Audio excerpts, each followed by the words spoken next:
बोलिए सद्गुरु देव की जय।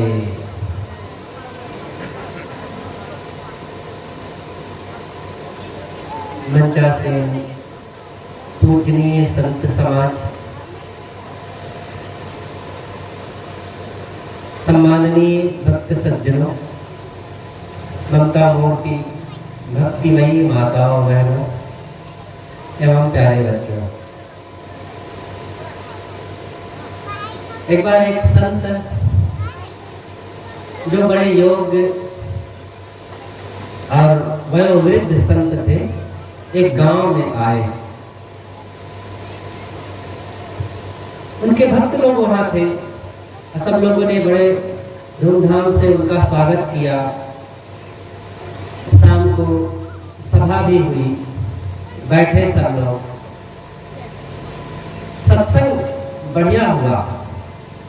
सब लोग बहुत खुश थे ज्ञान की बातें सुन करके कि धन्य है हमारा जीवन जो ऐसे महान ज्ञान बोध साधना संपन्न संत का सानिध्य दर्शन और सत्संग मिला। सत्संग के पश्चात कुछ भक्त लोग दीक्षा लेने के लिए तैयार हुए। संत ने कहा ठीक है, दीक्षा मैं दूंगा, लेकिन मेरी एक शर्त है। मैं कुछ बीज देता हूं, मेरे अगले आने तक इन बीजों को सुरक्षित जो रखेगा तो उनको मैं दीक्षा दूंगा।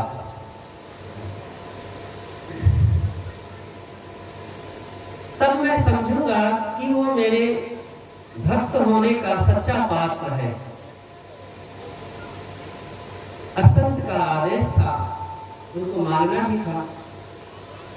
संत ने कुछ बीज दिया, जो लोग दीक्षा चाहते थे, और दूसरे दिन चले गए। और चले गए तो करीब 3 वर्षों तक नहीं आए। 3 वर्ष के बाद जब आए तो सबके मन में वही प्रेम श्रद्धा भक्ति मन में बनी हुई थी और सब लोगों ने स्वागत किया। और वे लोग पुनः दीक्षा लेने के लिए पूर्व की बात को याद कराते हुए कहा कि महाराज आपने वादा किया था कि जो बीजों को सुरक्षित रखेगा उनको हम दीक्षा देंगे, और महाराज आज वो सौभाग्य हमारा आ गया है। संत ने कहा क्या आप लोगों ने बीज को सुरक्षित रखा? कहा हाँ। तो एक व्यक्ति से कहा गया लाओ बीज। वो निकाला। अब वो ले जाकर के बीज को, चने के बीज को एक छोटी सी डिबिया में भर करके और पेटी में अलमारी में भर दिया था और सोचा कि सुरक्षित जब आएंगे महाराज तब निकालूंगा। और 3 साल के बाद जब निकाला देखा तो धूल हो गया था, घुन लग गए थे, धूल हो गया, सब बेकार हो गया। संत ने कहा तुमने बीजों की सुरक्षा नहीं किया। बीज की रक्षा ऐसे नहीं होती है। और तुम दीक्षा गुरु ज्ञान आत्म कल्याण के पथ पर चलने के लिए, परमार्थ पद के लिए निश्चय किए थे, लेकिन ये छोटा सा काम ना कर सके। दूसरे से कहा, वह भी लाया, उसके बीज तो सुरक्षित थे, लेकिन बस वही 4-5 बीज जो संत ने दिया था वही ला करके धर दिया। संत ने कहा ठीक है, तुमने सुरक्षा तो किया, लेकिन जैसे होना चाहिए वो नहीं काम किए। तीसरे से कहा तुम्हारे बीजों का क्या समाचार है? उसने कहा महाराज मेरे बीज सुरक्षित हैं, दिखाओ। उसने कहा मैं ला नहीं सकता महाराज, आप चलिए मेरे घर और उन बीजों को आप खुद देख लीजिए। तो संत गए, और जब गए घर में देखे तो एक कमरे में करीब 5 बोरा चना रखा हुआ था। और उस वक्त ने कहा महाराज ये सब आपके दिए हुए बीज हैं। संत ने कहा कि मैंने इतना तो नहीं दिया था। कि महाराज आपने तो थोड़ा दिया था, बीज का मतलब बीज, आपने बीज दिया था और ये उसकी प्रगति का बीज है। उन्होंने कहा ऐसा कैसे हुआ? उन्होंने कहा महाराज आपने 5 बीज दिया, मैं ला करके उन 5 बीजों को जमीन में डाल दिया, और जमीन में डालने का फल यह हुआ कि उसमें करीब करीब उन 5 पौधों में विरल विरल पौधे हुए और बहुत विकसित हुए, और करीब करीब 1 किलो से ज्यादा चना निकला। और अगले वर्ष फिर मैं उन सारे बीजों को खेत में बो दिया, और उस 1 किलो से 1 कुंटल हो गया। और उन सारे बीजों को फिर तीसरे वर्ष मैंने बो दिया, तो आज ये बहुत सारा बीज हो गया है। संत ने कहा कि तुमने बहुत संभाल करके मेरे बीजों को रखा। देखिए ये तो एक उदाहरण हुआ कि कैसे बीज की रक्षा की जाती है। ये देखो 3 दिन का कार्यक्रम है, संत लोग भी तो बीज दे रहे हैं यहाँ पर आकर के। जो 3 घंटे 4 घंटे कार्यक्रम चलते हैं, और अपनी अपनी बातें कोई 10 मिनट, कोई 15 मिनट, कोई आधा घंटा बोलता है, तो क्या देते हैं? इतनी बातों से क्या आप मुक्त हो जाएंगे? क्या आपके जीवन का कल्याण हो जाएगा? नहीं, वो बीज देते हैं, और उनकी इन बातों को जब आप संभाल करके रखेंगे, अपने अपने घरों में ले जा करके इनका उपयोग करेंगे, अपने बाल बच्चों के साथ, अपने रिश्ते नातों के साथ, अपने जीवन के साथ, अपने स्वभाव में उनको जब आप उतारेंगे, आप देखिए ये जो थोड़े से बीज दिए जा रहे हैं कुछ घंटों में, ये बीज आपके जीवन में इतने लहलहाएंगे कि आपका पूरा जीवन हरा भरा हो जाएगा। जरा इनकी सुरक्षा करके तो देखिए। महाराज श्री राम को, महाराज श्री कृष्ण को, या पूर्व में हुए बुद्ध, महावीर, कबीर, दयानंद, विवेकानंद, अभिलाष देव, विशाल देव, पूर्ण देव आदि समस्त महापुरुषों की आप पूजा करते हैं, उपासना करते हैं, उनकी याद करते हैं, उनके ग्रंथों को पढ़ते हैं, उनकी वाणियों को आप जीवन में अपनाना चाहते हैं। आखिर क्यों? उनको क्यों आप ऐसा अपने जीवन का आदर्श मानते हैं? इसीलिए ना कि उन्होंने अपने जीवन को तराशा है, अपने जीवन को गढ़ा है। वे भी तो एक साधारण इंसान थे, वे भी तो इसी धूल मिट्टी में जन्मे थे। हम जैसे, हम आप लोग जैसे इसी धूल मिट्टी में रह रहे हैं, लेकिन इसी में कोई पढ़ लिख करके योग्य मंत्री हो गया, प्रधानमंत्री, राष्ट्रपति हो जाता है, और इसी मिट्टी में जन्मा हुआ और इन्हीं गांव गलियों में रहता हुआ कोई बस कुछ भी नहीं कर पाता है। ये अपने अपने कर्मों का, अपने अपने जीवन को जीने का परिणाम है। ये तो भौतिक उपलब्धियां हुई, राजनीति में कोई बहुत ऊंचे भी चला गया तो कोई बड़ी बात ना हुई, लेकिन आध्यात्म, परमार्थ, कल्याण के क्षेत्र में आगे बढ़ जाना ये बहुत बड़ी बात है। कोई राजनीति में चला गया, दिल्ली की गद्दी पर पहुंच गया तो क्या हो गया? उसके अंदर वैसे ही काम, क्रोध, लोभ, मोह, अहंकार, आसक्ति बनी हुई है। उसके शरीर में वैसे ही बुढ़ापा, रोग, अनेक व्याधि, पीड़ा, दर्द का अनुभव हो रहा है। उसके घर में वही अशांति, टेंशन, तनाव बना हुआ है। तो कौन सी उन्नति हो गई? हाँ, बाहर का रुतबा एक हो जाता है कि वो बड़े पद पर है भाई, लेकिन सबसे बड़ा पद है कल्याण पद। जिन्होंने अपने जीवन को बदला, जिन्होंने अपने कर्मों को, स्वभाव को, अपने मन को बदल करके जो संसारासक्त था, विषयासक्त था, देहासक्त था, उसको हमने आत्मा में लगा दिया, परमात्मा में लगा दिया, ब्रह्म में लगा दिया। ये है उन बीजों की रक्षा, ये है अपने जीवन का सही सदुपयोग करना। और हर इंसान को ये काम करना चाहिए, इंसान ही कर सकता है। इंसान के अलावा क्या और भी कोई प्राणी कर सकता है? कितने बड़े बड़े जानवर हैं संसार में, हाथी, घोड़े, ऊंट, और समुद्र में चले जाओ तब तो क्या पूछना। बड़ी बड़ी ऐसी भीमकाय मछलियां हैं कि हम तो कह नहीं सकते कितनी बड़ी है। लेकिन चाहे जितने बड़े वे जानवर हो जाएं, किंतु वे मनुष्य से बढ़ करके नहीं हो सकते हैं। और आज ये बड़े सौभाग्य से हम लोगों को मनुष्य का शरीर मिला हुआ है, और इस मनुष्य शरीर को प्राप्त करके अगर हम केवल बाल बच्चे, घर, दुकान, मकान और शरीर का पोषण और इसी को सजाने संवारने में ही लगे रह गए, इसी को पहनाने ओढ़ाने में ही अपना सारा समय बिताते रहे और भजन ना किए, अपने को ना पहचाने, तो फिर जिंदगी तो हमारी वैसे ही हो गई जैसे अन्य प्राणियों की बीत रही है। वो भी यही कर रहे हैं। देखो, मनुष्य और पशु के जीवन में दो ही अंतर है। मनुष्य विवेकवान होता है और पशु विवेकवान नहीं होता। वो केवल देह भोग को जीता है, जो देह के लिए उसकी आवश्यकता है। और मनुष्य ने अगर विवेक का उपयोग ना किया, वह भी देह भोगों में ही लगा रहा, तो फिर उसने बहुत बड़ी अपने जीवन में हार पाई, धोखा हो गया है। इसलिए धोखा नहीं खाना चाहिए। हमें अपने जीवन में अपनी सारी गलतियों को, सारी भूल और भ्रम को मिटा करके कल्याण का काम करना चाहिए। आज ये बड़े सौभाग्य से मानव जीवन मिला हुआ है, और इस जीवन को प्राप्त करके पहचानो कि मैं कौन हूँ।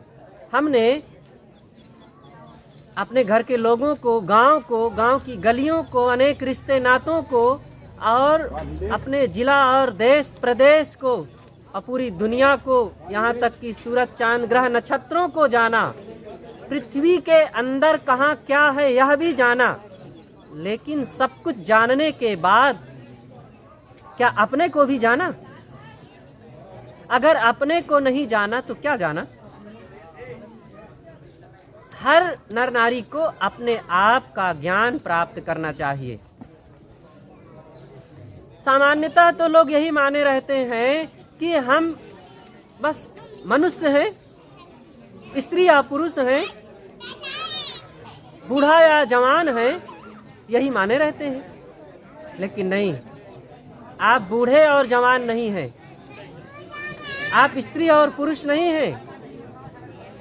इन देहों से अलग आप अविनाशी आत्मा हैं। हम लोग भूल में ज्यादा अपना जीवन गंवा देते हैं। जो करना चाहिए वो नहीं करते, और जो नहीं करना चाहिए उसी में सारी शक्ति और समय लगा देते हैं। सही काम करना, सही ढंग से जीवन को जीना है। जैसे किसी को यहाँ से जबलपुर जाना हो, और जबलपुर जाने के लिए वो सही दिशा ना पकड़े, वो नागपुर जाए और फिर गोंदिया जाए और फिर कटनी जाए और फिर जबलपुर आवे, तो व्यर्थ में समय बिताया ना, मेहनत भी किया, और इसी बीच में हो सकता है जीवन समाप्त हो जाए, तब तो पहुंचने में कितना हम धोखा खा गए। ऐसे ही ये जिंदगी का अंतिम मुकाम क्या है, हमारी मंजिल क्या है, उसको पहचाने नहीं और तमाम भाग दौड़ इधर उधर की करते रहे, और हो सकता है बीच में ही महाबली काल आकर के हमें उठा ले जाए और हमारी मंजिल हमसे दूर ही बनी रह जाए। इसलिए सीधा काम करना चाहिए। वर्तमान में हमें जीवन को कैसे जीना है, इस बात को सत्संग में जाकर के देख लें, सोच लें और निर्णय कर लें। सत्संग एक दर्पण कक्ष है। जैसे आप दर्पण के सामने जाते हैं तो दर्पण आपके चेहरे को दिखा देता है। दर्पण क्या आपको सजाता है? क्या आपके कपड़े को ठीक करता है? कुछ नहीं ठीक करता ना, केवल वो दिखा देता है कि आपके चेहरे पर ये दाग लगा है, आपके कपड़े इधर बिगड़े हुए हैं और आपको ये ऐसा शरीर है। और उसमें देख करके आप खुद अपने को ठीक करते हैं। इसी तरह सत्संग का काम है। सत्संग में आकर के आप अपने जीवन को देखें कि मेरे जीवन में क्या क्या दोष है, क्या क्या गुण है। अगर गुण है तो मैं गुणों को और बढ़ाऊं, अगर दोष है तो दोषों को मिटाऊं। तो ये जीवन को संवारने का सही तरीका है। एक छोटा सा चुटकुला आपको मैं सुनाता हूँ। एक बार स्कूल में एक अध्यापक ने बच्चों से पूछा, बच्चों यह बताओ कि वह कौन सी चीज है जो बनी है किसी अन्य काम के लिए और उपयोग होता है किसी अन्य काम में। तो बच्चे एकदम चकरा गए, किसी को कोई जवाब नहीं सूझ रहा था। एक बच्चे ने कहा, सर मैं बताऊं? सर ने कहा बिल्कुल बताओ। लेकिन सर आप मुझे ना मारे तभी बताऊंगा। कहे बिल्कुल निर्भय होकर के बताओ। कहे कि ये जो आपके हाथ में स्केल है ना, पटरी, ये बनी है लाइन सीधी खींचने के लिए और आप इसका उपयोग करते हैं हमें मारने के लिए। तो ये बात सच है। ऐसे ही हमारी जिंदगी है। ये जो मानव जीवन हमें मिला हुआ है ना, इसको पाए हैं हम भजन करने के लिए, अपने पूर्व के समस्त बंधनों को, मोह आसक्ति को मिटा करके मुक्त होने के लिए, और इस जीवन का उपयोग करते हैं धन जोड़ने में, भोगों को भोगने में, और यहाँ लोभ मोह बढ़ाने में। हो गया ना वैसे ही काम। जो बना था शरीर किसी अन्य काम के लिए, उपयोग होता है किसी अन्य काम में। इसलिए अपनी तरफ लौटे, अपने को पहचाने, और जब तक ये संवेदना अपने को बदलने की नहीं होगी, कुछ नया करने की नहीं होगी, तब तक ये काम नहीं बनेगा। एक बार एक घर में पति और पत्नी दो ही लोग थे। पति ने पत्नी से कहा, जरा पापड़ बनाओ, कभी पापड़ खाएंगे। पत्नी ने कहा कि अच्छा पापड़ खाने का मन है आपका? उसने सोचा पापड़ तो मैंने कभी बनाया नहीं, कैसे बनाऊंगी? तो पति ने कहा कि अरे तू पड़ोसी से जाकर के पूछ लो। कहा है मैं किसी से पूछने नहीं जाती। और लोग यही कहेंगे कि ये इतनी पुरानी हो गई और इतनी पढ़ी लिखी है, इनको पापड़ बनाना नहीं आता है। लेकिन फिर भी पति ने कहा था, पापड़ बनाना भी था, तो कैसे करें? लेकिन एक युक्ति उसने निकाल लिया। तो पड़ोसन थी एक देवी, और वो बढ़िया पापड़ बनाती थी। आ गई तो कही कि बहन आप लोग पापड़ कैसे बनाते हैं? तो उसने कहा कि पापड़ तो हम लोग बढ़िया बनाते हैं, चावल को अथवा मूंग की दाल को भिगाते हैं। अच्छा अच्छा, ऐसे तो हम भी करते हैं। कहे भिगाने के बाद फिर हम उसको पीसते हैं, एकदम पेस्ट जैसा बन जाता है। अच्छा अच्छा, ऐसा तो हम भी करते हैं। तो बार बार कहती जाए ताकि लोग ये ना समझे कि ये नहीं जानती है बनाना। तो फिर उसने कहा कि फिर कैसे करते हैं? कहा फिर हम उसको एक पन्नी में रख करके और फिर बेलन से बेल देते हैं। अच्छा अच्छा, ऐसा तो हम भी करते हैं। कहा फिर कैसे करती हैं आप लोग? कहे फिर उसको हम खाट में कपड़े बिछा करके सुखा देते हैं। कहा हाँ, ऐसे तो हम भी करते हैं। तब उसने सोचा कि जब ये ऐसे ही करती है तो पूछने क्यों आई है? तो फिर उसने कहा कि फिर बहन क्या करती हैं आप लोग? कहे तब फिर कुकर निकालते हैं और उसमें 3 लीटर पानी डालते हैं। हाँ हाँ, ऐसे तो हम भी करते हैं। अगर कुकर में सारा पापड़ डाल करके 5 सीटी लगा देते हैं। हाँ हाँ, ऐसे तो हम भी करते हैं। तो पापड़ तैयार हो जाता है। फिर ना अगर हम अपने जीवन में ऐसे ही बनाएंगे पापड़ तो खूब खाने को मिलेगा ना। पापड़ के मामले में तो लोग ज्यादा समझदार होंगे, लेकिन जिंदगी के मामले में समझदारी नहीं होती है। सत्संग में लोग जाते हैं और ज्ञान की चर्चा कहीं होती है तो लोग अपने अंदर जो पहले से है उसको सुनना चाहते हैं। जो हम मान रखे हैं, जो जान रखे हैं, जो करते आए हैं, मन में होता है कि वही कहें बाबा, तबे हम मानेंगे। अगर हमारे मन के विपरीत कहीं कुछ वे बता दिए कि हाँ ऐसे थोड़े किया जाता है, एक तरफ सुनने भी आए हैं, सीखने भी आए हैं, लेकिन अपने अंदर में बैठी हुई बात को पकड़े हुए हैं, और जब पकड़े रहेंगे तब कैसे नई चीज सीख पाएंगे। नया कुछ सीखने के लिए दिमाग को खाली करना पड़ेगा, कुछ जिज्ञासा भी रखना पड़ेगा। जैसे कॉपी में कुछ लिखा हो तो नया चीज कैसे लिखेंगे, बर्तन में कुछ भरा हो तो नया चीज कैसे भरेंगे उसमें। अंतःकरण में पहले से हम बहुत कुछ भर रखे हैं और अपने मन में यही माने हैं कि यही सच है। अगर वही के अनुसार सच है आपका, तो आपके सच्चाई में, आपके ज्ञान में वृद्धि हो जाएगी। अगर सच्चाई कुछ अलग है तो आप गलत चीज को छोड़ दीजिए, आपको नई सच्चाई का रास्ता मिल जाएगा, उस पर चल दीजिए। और नहीं तो ऐसे हो जाएगा जैसे उन दो चींटियों की कहानी है। एक बार एक चींटी दूसरी चींटी की जगह पर गई, तो एक नमक के पहाड़ पर रहती थी और एक दूसरी चींटी शक्कर के पहाड़ पर रहती थी। पुरानी कहानी है, आप लोग जानते होंगे, लेकिन पुनः मनन करें।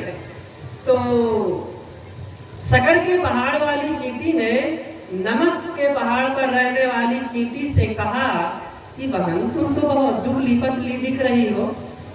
कहे बहन क्या करूं, मैं नमक के पहाड़ पर रहती हूँ, नमक खाती हूँ, अब तुम ही बताओ नमक खाऊंगी तो मैं कितना तंदुरुस्त हो सकती हूँ।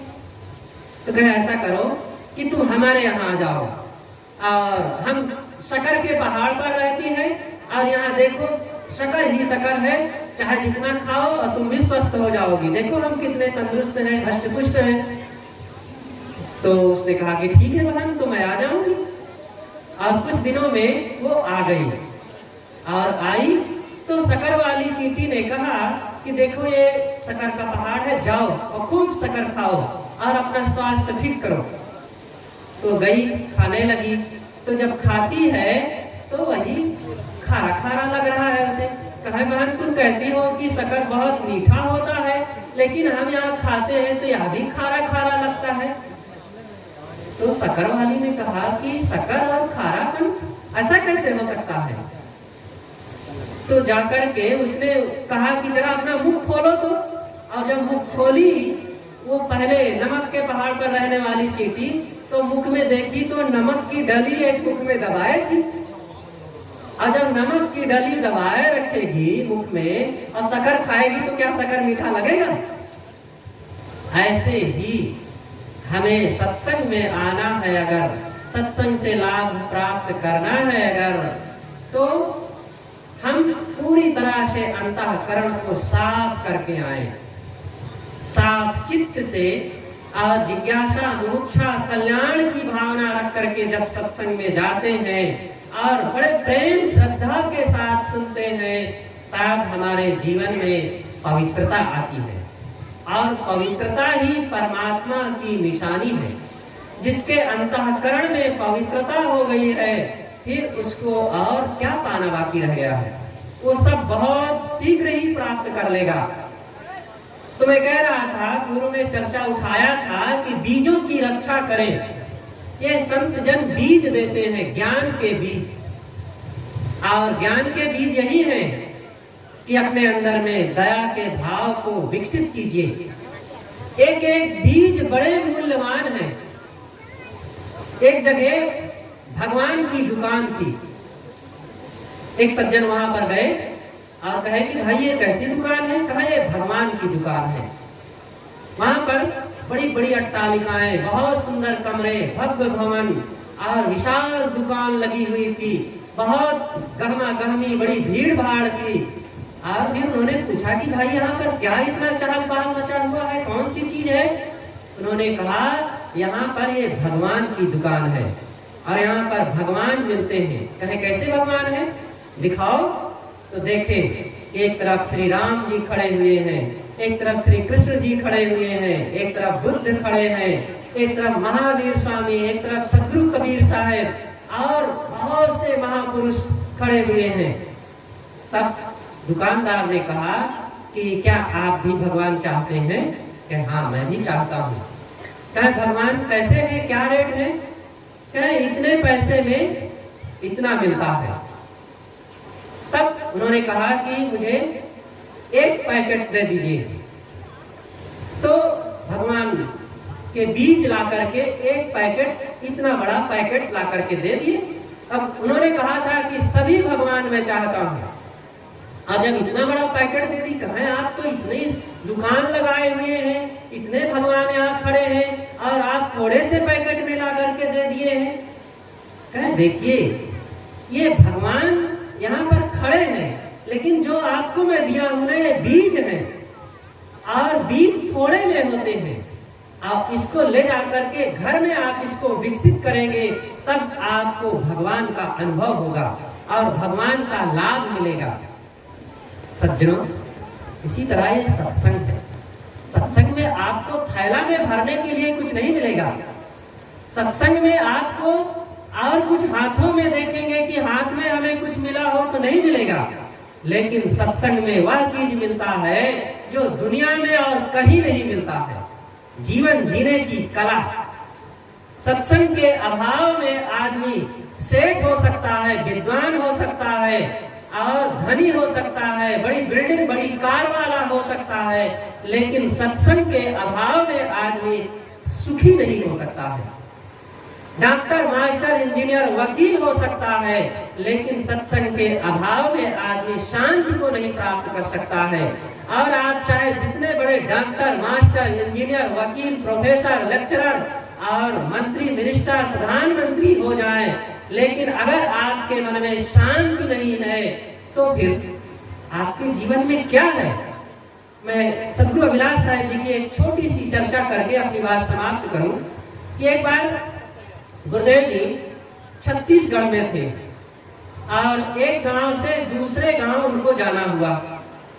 तो गाड़ी आई और गाड़ी में बैठे गुरुदेव और चल पड़े। जो ड्राइवर चला रहा था वो नवयुवक था, भगत का लड़का था, और गुरुदेव जी आगे बैठे थे, संत लोग पीछे बैठे हुए थे। तो अब वो ड्राइवर कुछ चर्चा करने लगा कि गुरुदेव जी बैठे हैं, कुछ मैं बातें भी करूं। तो उन्होंने कहा कि महाराज हमारे पास बहुत बड़ा घर है, बहुत बड़ी खेती है, घर में कई नौकरी भी है, दुकान भी है और बहुत चीजें हैं, सब कुछ है महाराज, लेकिन महाराज घर में प्रेम नहीं है, मन में शांति नहीं है। गुरुदेव जी ने कहा कि बेटा तुम्हारे घर में प्रेम नहीं है, मन में शांति नहीं है और चीजों का अंबार लगा हुआ है, तो क्या है तुम्हारे पास? ये चीजें क्या करेंगी? और चीजों के लिए ही आदमी रोज रोज दौड़ता रहता है सब समय। अपने मन की शांति के लिए भी कुछ प्रयास करो, मेहनत करो। एक सज्जन इलाहाबाद में आए, उनका परिवार था, वो बूढ़े थे, बड़े योग्य व्यक्ति थे। गुरुदेव जी के पास बैठे और बात करने लगे। तो गुरुदेव जी ने पूछा कि तुम्हें कोई चिंता तो नहीं होती है? उन्होंने कहा महाराज चिंता को क्या कहें, घर में कोई कमी नहीं है, 3 लड़के हैं, बड़े आज्ञाकारी हैं और 3 दुकानें हैं, तीनों अपनी अपनी दुकान संभालते हैं, घर बड़ा सा है, मेरे लिए ऊपर एक कमरा बढ़िया से बना कर रखे हैं, एक मंदिर भी बना दिए हैं, मैं पूजा करूं, पाठ करूं, ध्यान करूं, अथवा किसी दुकान में जा करके बैठूं, कहीं कोई रोकता नहीं है।